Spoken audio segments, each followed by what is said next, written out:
Hello and welcome to the second part of our lecture on the slave trade. In part one, which you've already examined, we touched on the origins of the slave trade and a key part of the slave trade, which was the Middle Passage. This horrific experience for Africans who had been captured and were being sent to the New World. And on My City, hopefully you got a chance to watch the documentary on the Middle Passage, and other key piece of evidence on the Middle Passage came from that source by Alexander Falconbridge, the ship's surgeon, who had first-hand accounts of what life was like on the slave ships. Today we're going to move on to the final part of our story on the slave trade, and it is this part in particular that is relevant to your assessment, where you have a question on the abolition of the slave trade. Now, we're going to start off with just a little bit of a recap before we get into these six factors. These six factors don't necessarily have to be how you would write your essay, right? These don't have to kind of make up the overall structure of your essay. In fact, 6 factors is probably too many, and even then you can see that these 6 factors that I've listed have quite a few things included within them, so I've kind of bunched together propaganda with activism, public pressure and so on. And you could split these up, or you could focus on some more than others, but we will have a tutorial drop-in class where we can discuss potential ways that you might approach the essay. So before we get to these points, I just want to do a very quick recap, and that is to focus on the state of the slave trade and the success of the slave trade prior to its abolition in 1807. If you recall the little graphic activity that I asked you to do during the previous online lecture for part 1, you would have noticed that in the quarter century before abolition, so that's from 1776 up until 1801, that the British slave trade, or the slave trade on British ships, was thriving and money was being made. It was a real success story. And the question therefore is, especially when you had wealthy merchants in Liverpool or Manchester, or wealthy merchants in London or Bristol, or maybe even in Glasgow, why these individuals would allow for the British government and the British Parliament to abolish slave trade seems bizarre. Why would slave traders be keen to allow the slave trade to be abolished, and why would planters who required fresh slaves in the Caribbean, why would they agree to the abolition of the slave trade? Well, they didn't, and in fact they were a powerful lobby within Parliament. They had MPs representing them in Parliament, and they were of the view, and they presented evidence, that slavery wasn't that bad, that the slave trade wasn't that bad, that slaves were on the whole fairly happy, that life in the Caribbean was better than life in Africa. Lots of fabricated stories to try and convince the British Parliament and the British people that slavery and the slave trade were not major issues. In fact, what was really important was the maintenance of the slave trade because of the financial benefits that it brought to Britain. So Parliament's response to the demands for the abolition of the slave trade were quite surprising to these powerful merchants and traders and plantation owners. They were surprised that eventually Parliament would decide in 1807 to abolish the slave trade. Why does that seem like such a surprise when we know the moral issues over slavery, when we know about the conditions that slaves experienced on the Middle Passage in Africa and then in the Caribbean? Well, it's a surprise because it didn't appear to make sense when, as I said, during this 25-year period before the abolition of the slave trade, that Britain was doing incredibly well from trading in Africans. Was this, to quote one historian, econicide? Didn't make economic sense to just abolish the trade. not only would you just abolish the trade, but you would hand over the slave trade to the French, and the French could then maybe exploit it. We'll come back to that point later on. The French weren't as strong as was made out by these powerful lobbyists for the maintenance of the trade. And finally, was it, the Indian lobby, just the West Indian lobby that is, they just couldn't convince the British public anymore to accept the benefits of slavery. Was a balancing act now between economic success and the moral issue, and eventually the West Indian lobby lose that battle, and therefore the response from the British Parliament in 1807 is to eventually abolish the slave trade. However, it's not as simple as all of a sudden people in Britain started to realise that slavery or the slave trade was wrong, and therefore it was abolished. It's a much more complicated picture, because it takes 20 years to abolish the slave trade. The campaign to abolish it takes 20 years. Now, surely it does not take 20 years to convince Parliament that slavery and the slave trade were morally wrong. Did it take 20 years to convince them that it wouldn't be a real economic disaster? Possibly. And when the slave trade is eventually abolished, there has to be a little bit of a kind of twist to ensure its abolition, because there was still, this powerful lobby were still very much making their voices heard in 1806 and 1807, where again it was kind of touch and go as to whether or not the final attempt in 1807 would eventually be passed. So it's a complicated story which we're going to get to, but it does seem like for once in history people have been motivated not by economic factors or forces, but by morality and ideals, and that is what has led to change. It's not economics that's led to change. In this instance, it seems like it's a kind of moral change in the attitudes of the British people. So let's start by looking at some of these points, and first thing I want you to do is look at sources 5 and 6, which are on this Sway presentation. You can find them here, and this is from the historian Hugh Thomas, and Hugh Thomas's work is on My City. You might want to read Thomas's work because it's actually really important. It's a really good chapter that highlights lots of the issues associated with abolition. So I'm just going to read this kind of first little section and comment on it very, very briefly. The Attractive African Meteor, right, is a pamphleteer employed by the bakers of Liverpool, later described the Atlantic slave trade, so that's a very positive interpretation of the slave trade by those in Liverpool, and Liverpool being a port city that dealt with slaves and traded in slaves, therefore was very much pro-slave trade. This attractive African meteor was at its height in the 1780s, right? So the slave trade, as I said, was not in any peril whatsoever. You had well-equipped ships carrying 70,000 or more Africans each year to enthusiastic ports all along the kind of coast of the New World. Perhaps half that number were carried by captains from the most modern and freedom-loving nations of all, Great Britain. And William Pitt, the British Prime Minister from 1783, thought that the West India trade, which depended so heavily on slaves, was responsible for 4/5 of the income reaching Britain from across the sea. So there seems to be real financial benefits for keeping the slave trade in the 1780s.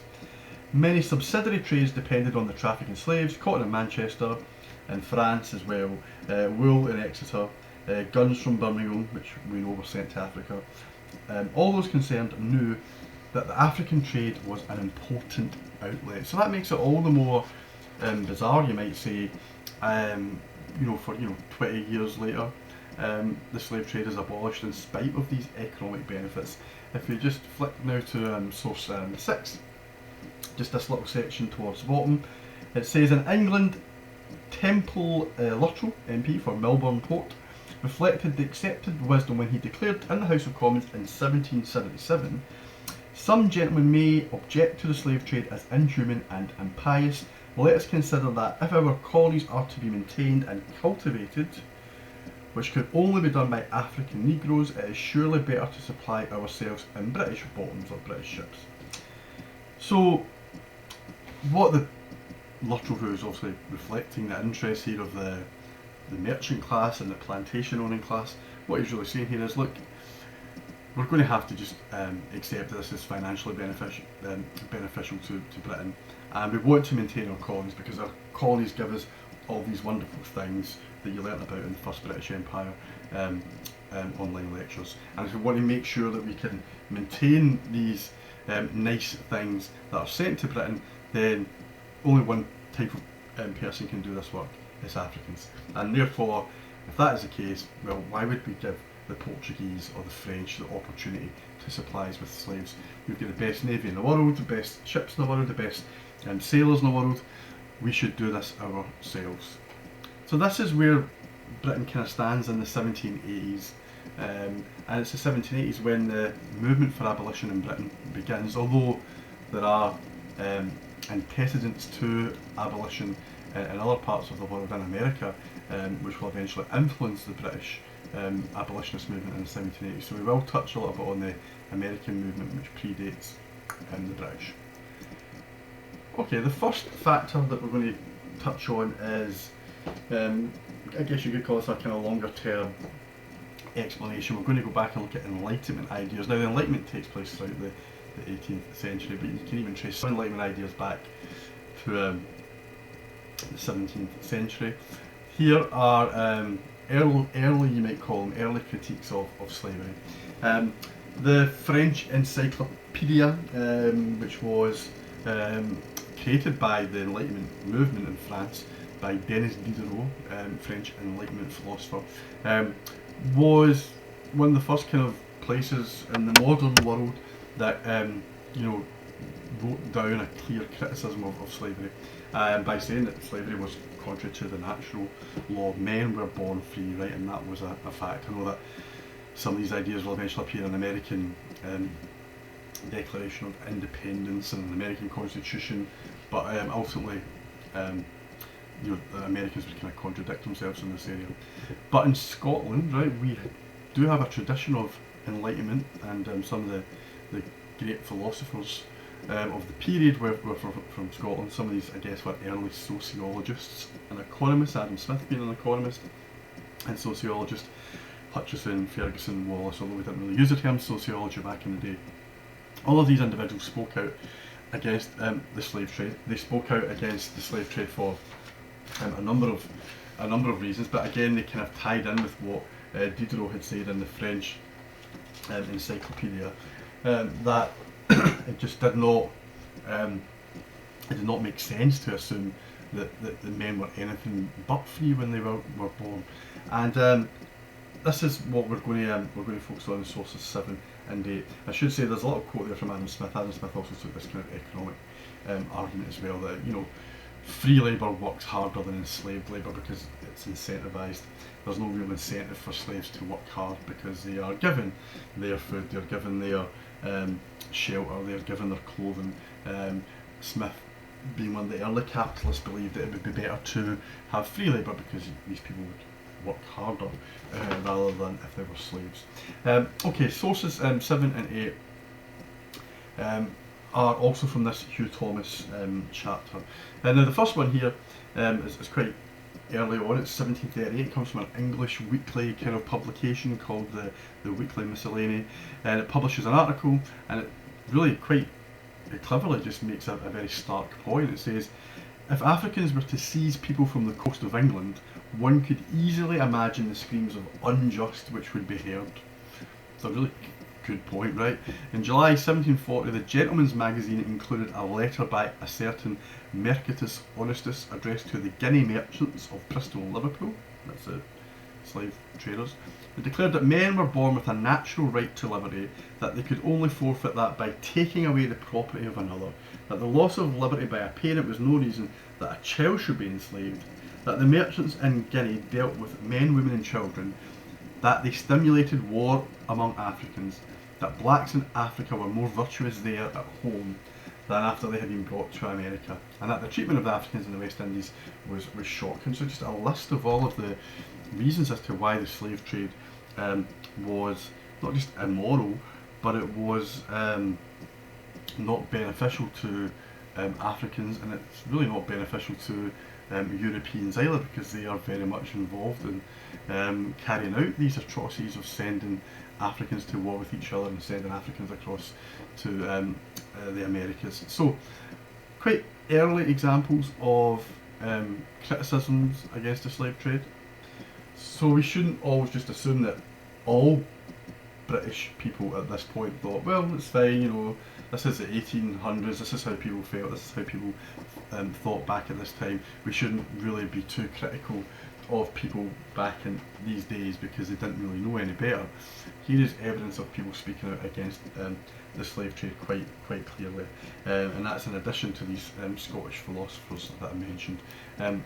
One of these Scottish intellectuals is George Wallace, a lawyer, and he just kind of makes this same point. In fact, he's influenced by the French philosopher Montesquieu, and he says an institution so unnatural and so inhuman as that of slavery ought to be abolished. And Adam Ferguson, who I mentioned, carries on with this view. This is 1769. No one is born a slave because everyone is born with all his original rights.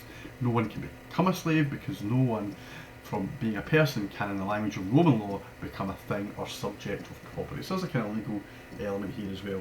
The point is there is enough evidence presented to the British people, the British Parliament, to British merchants. There's enough evidence and enough viewpoints out there that makes people realise, or should have made people realise, that all was not right with the slave trade. Now, a lot of these individuals are not talking about the slave trade specifically, they're talking about slavery just in general, and I'll come back to that point later, why we kind of differentiate between slavery and the slave trade. The slavery in the British colonies actually isn't abolished until the 1830s. Your focus in your essay is only on the slave trade, but they're obviously linked to slavery and the slave trade, very much so. So I'll explain later why we're only focusing on the slave trade for this assessment, and that's mainly because that was the focus of the abolitionists in 18th century Britain. Okay, so there are kind of some earlier ideas, and there's, as I said, there's other pages that you can look at on my city from the Thomas chapter that kind of expands on these Enlightenment ideas. Very kind of close to Enlightenment ideas, especially when it comes to kind of the moral justification for abolition of the trade, comes religious ideas. What you'll find as I run through a lot of these factors is that there's an overlap. So there's an overlap between these two factors. There's an overlap when we look at religious opposition and the actual movement that tries to abolish the slave trade. It's the committee that we call the London Committee. So there's a lot of overlap, and that does cause some possible problems when you're trying to think about how you're going to structure your essay. But anyway, we'll kind of try and focus on religious ideas at the moment. I'm not going to spend any time on the Catholic Church. They do on occasion speak out against the institution of slavery, but they're not a major player in the abolition of the slave trade, at least not in Britain anyway. The religious group or sect that is fundamental to the abolition of the slave trade probably does not get enough attention, this group in history, are the Quaker religion. Now the Quaker religion really takes hold in Britain and North America and the United States and Pennsylvania, and Pennsylvania as a state was traditionally a kind of Quaker state. And here in Source 9, the Quaker Anthony Benezet, who's residing in America, he is one of the kind of first individuals to really set out a clear desire to not just say that slavery is wrong and that the slave trade is wrong, but to kind of campaign against it. And Anthony Benezet, it just tells you a little bit of information here. So Benezet did, it's true, argue falsely that the troubles of Africa all derived from Atlantic slave trade. Well, you know, there was other problems in Africa prior to the slave trade. But as Lascassas knew and many others have realised since, exaggeration is the essence of essential propaganda. Propaganda is a key word or term to use. Now, we're not thinking about propaganda and the kind of negative connotations that come with propaganda post-Nazi world, where we think about propaganda and think about Goebbels and think about lies and manipulation and brainwashing. That's not what we mean here. Propaganda really just means an attempt to persuade others to accept your evidence that is presented. And that is what Anthony Benazet was, and that's what the British abolitionist movement would become as well. They would become a group that had to kind of get their message out there, and if you want to call that propaganda, then so be it. Benazet corresponded with lots of people in Britain, and it mentions two of them here, Edmund Burke and the Archbishop of Canterbury, and he made very clear to these individuals. Burke was an MP, I should say, a very important MP. It's kind of made clear here, you know, that Benazet thinks that slavery is wrong, and all Quakers should, you know, be opposed to slavery, and where possible, Benazet is trying to say to other religious groups, Methodists, Anglicans, slavery is also wrong. And he does start to correspond with a British abolitionist called Granville Sharp. I'll talk about Granville Sharp in a moment as well. And these two actually become quite close in their correspondence, and Sharp therefore becomes a key figure in the abolitionist movement in Britain. And as I say, I'll touch on that in a moment. So you've got a movement or an organisation, the Quakers, who are not really an accepted part of British society, because they are, yes, they're Christians, but they're not part of the Church of England, and because of that, they are they're not allowed to become MPs. So they're kind of on the margins of British society. So there is some moral capital to be gained by the Quakers by supporting this cause, i.e. if the abolition of the slave trade is successful, you know, maybe the Quakers will get some credit for it, and they will be kind of welcomed into British society. That's not to say that they're being insincere, they're being completely sincere in their attempts to have this trade abolished. And the Quakers, as it says in the bottom point, were fundamental to the setting up of a society that was going to be crucial in this kind of propaganda movement to try and have the slave trade abolished. This society was called a Society for Effecting the Abolition of the Slave Trade. It's quite a long term. From now on, we will just refer to that as the London Committee, because they were based in London and most people just called them the London Committee. So the Quakers, or the Society of Friends, had a kind of a tradition coming from Benazet but then to Britain, in which they favoured the abolition of the slave trade, and they did petition Parliament to abolish the slave trade as early as 1783. Okay, I think it's important, as we've mentioned before, to have a little bit of the importance or the significance of Africans in this story, and therefore I want to touch briefly on the experiences of people like Alado Equiano, who you can see in this picture here, who went also by the name of Gustavus Vassa, and also Ottobacco Rano, who I mentioned in source 3 in the previous lecture, and then there's another source here by an ex-slave called Ignacio Sancho. Now these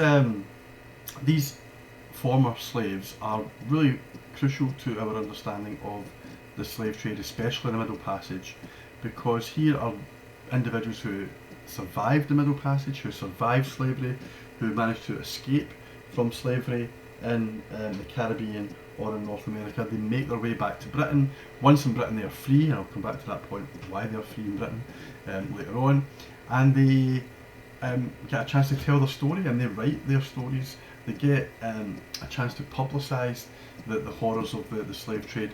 Now, Equiano is one of the most kind of famous examples of an ex-slave who comes to Britain and writes a book, and his book sells out, and he does a tour of Britain.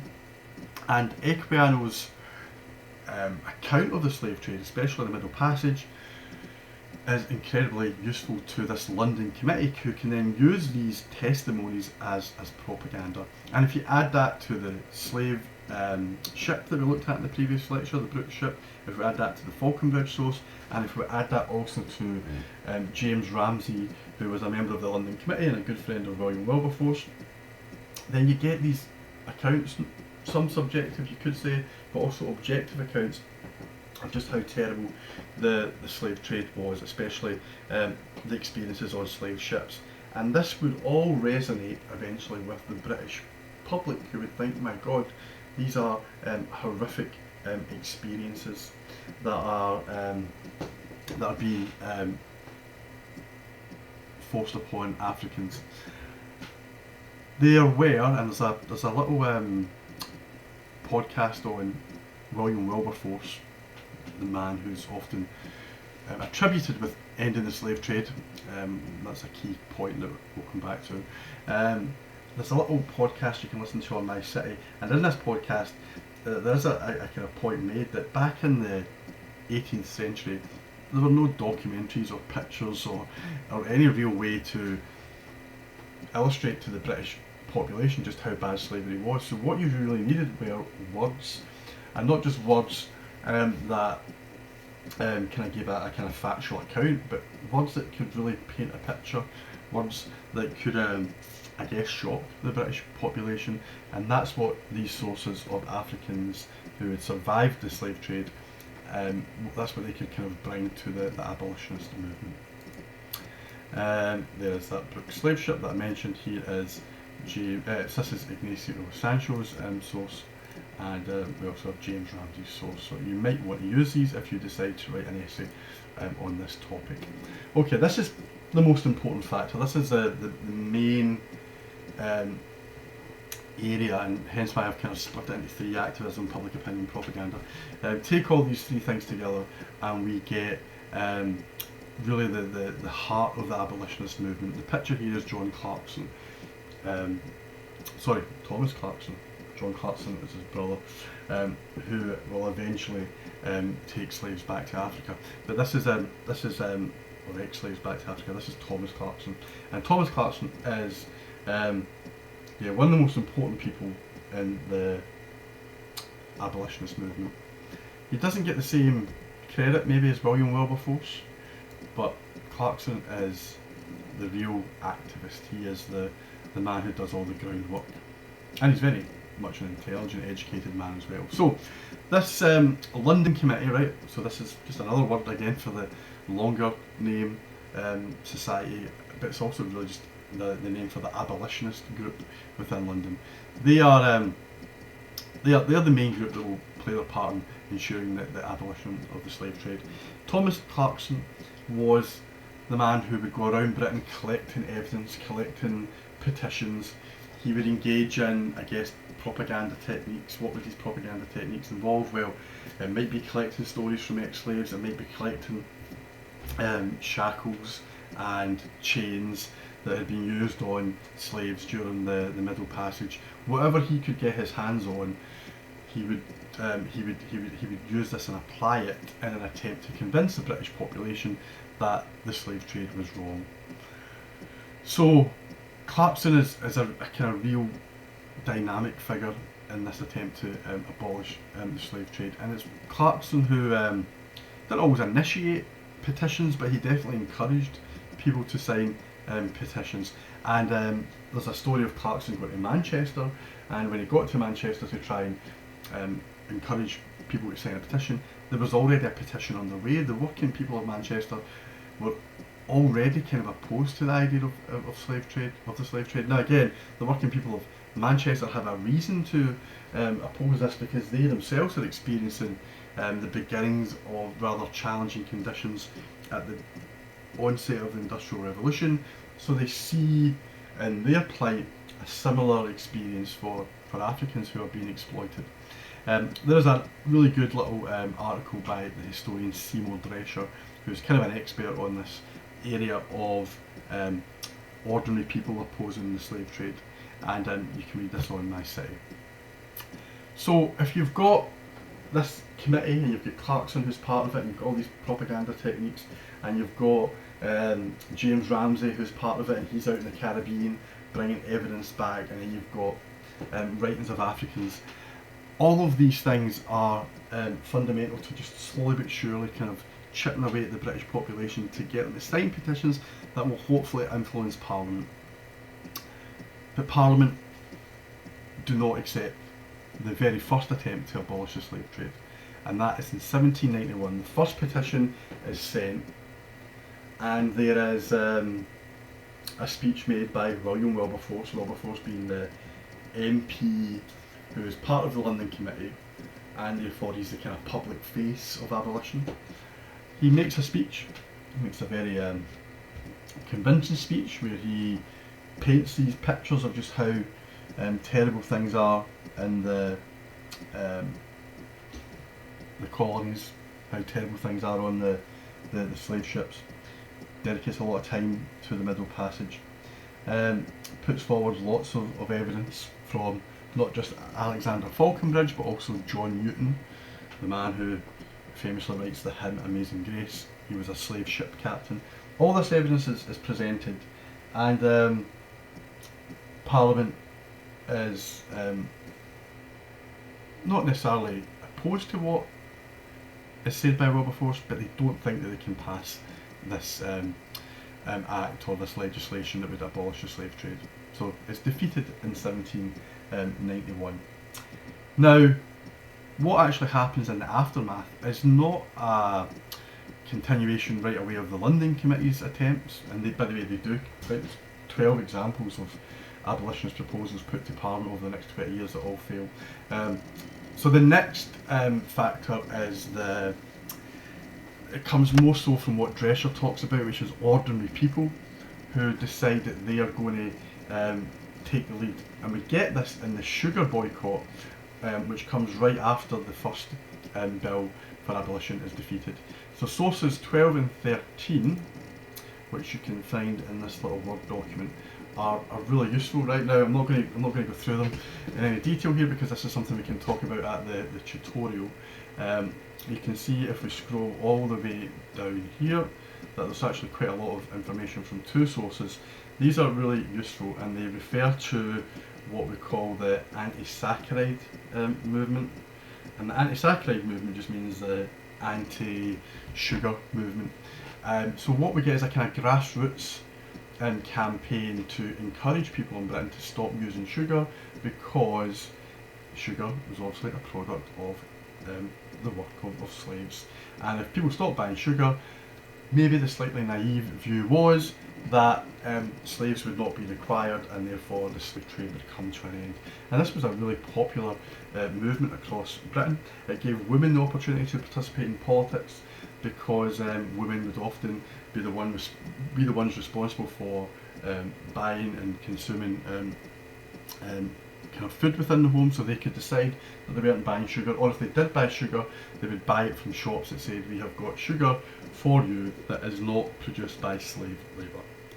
So this is an excellent example that you would definitely want to include within any essay of a kind of grassroots activist attempt to abolish the slave trade. I should say, however, the slave trade is not abolished until 1807, so this 1792 anti-saccharide movement fails. So William Fox, one of the individuals responsible for this anti-sugar movement, gets lots of publicity, people back it, but it doesn't convince Parliament. So you could say, therefore, that it was a failure in the short term. Maybe in the long term you could say it's successful, because it just adds, again, more evidence to try and convince Parliament that the slave trade has to come to an end. Here you can see some of the cartoons of the period, which show that, you know, in your sugar are to some extent the lives of dead slaves who have died in the process of producing this luxury item.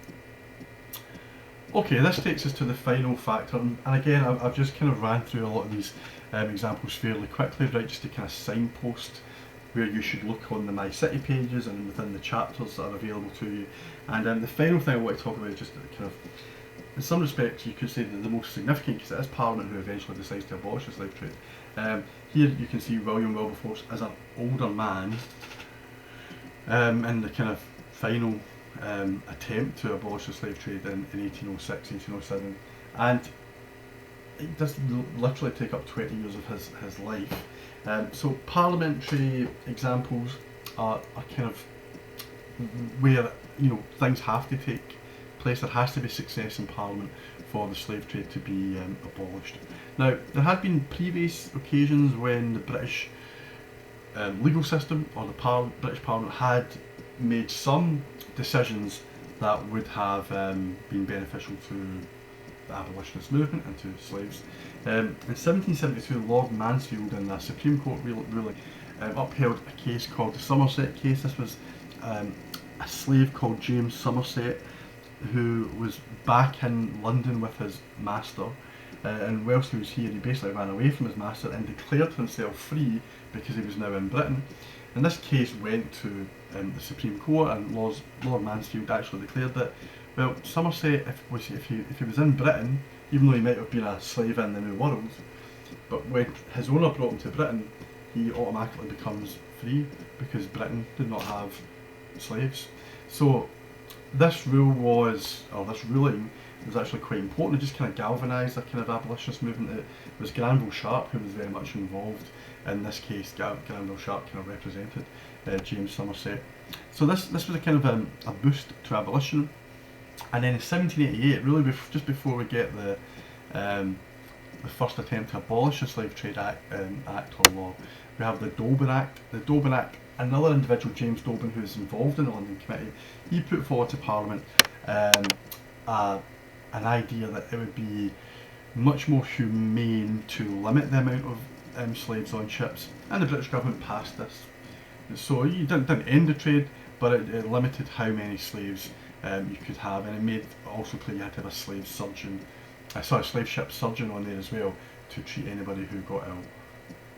Then, as I mentioned, between 1791 to 1805, 11 bills were sent to Parliament, all failed. So it's not until we get to 1807 when that 12th bill is finally successful. Now, the reason why some of these bills fail is because in the 1790s Britain is at war with France, and France is in the 1790s regarded in Britain as being a kind of radical revolutionary country with new ideas and obviously anti-monarchy views, and because obviously the French monarchy, are executed. And the French, for a short period, abolish the slave trade, abolish slavery in their colonial islands, all part of this kind of Enlightenment ideas that were part of the French Revolution. And the British didn't want to associate themselves with this type of French radicalism. So to declare yourself someone who was an abolitionist was actually seen almost as being treasonous in the 1790s. You were almost kind of taking on French views and French values. So it was very difficult for Wilberforce and Clarkson to succeed in their attempts to convince Parliament in the 1790s. Once war with France kind of quietens down a little bit, and once Napoleon is in charge, Napoleon actually reintroduces slavery in the colonies, things become a little bit easier. And really what the kind of ultimate factor that kind of pushes Parliament very close to abolition is what we call the Foreign Slave Trade Act of 1806. Now it's a little bit complicated. It's explained in the movie Amazing Grace, which you might want to watch, although there's some serious factual errors in this movie. But it's worth watching for the kind of context, and some of it's quite good. It does kind of give a good account of Wilberforce, but I guess the point is, does it give too good an account of Wilberforce? I.e., does it overstate his importance? But this Foreign Slave Trade Act comes right at the end of the movie, and what you see here is that basically the British thought, that they would always dominate the slave trade because they had better ships, right? They had always better ships, better navy, and it got to the point that by 1806, the British ships were not only taking slaves to British islands, they were also taking them to Dutch islands and to French islands, because French ships were nowhere near as good as the British. The British therefore was quite happy to pick up this extra trade.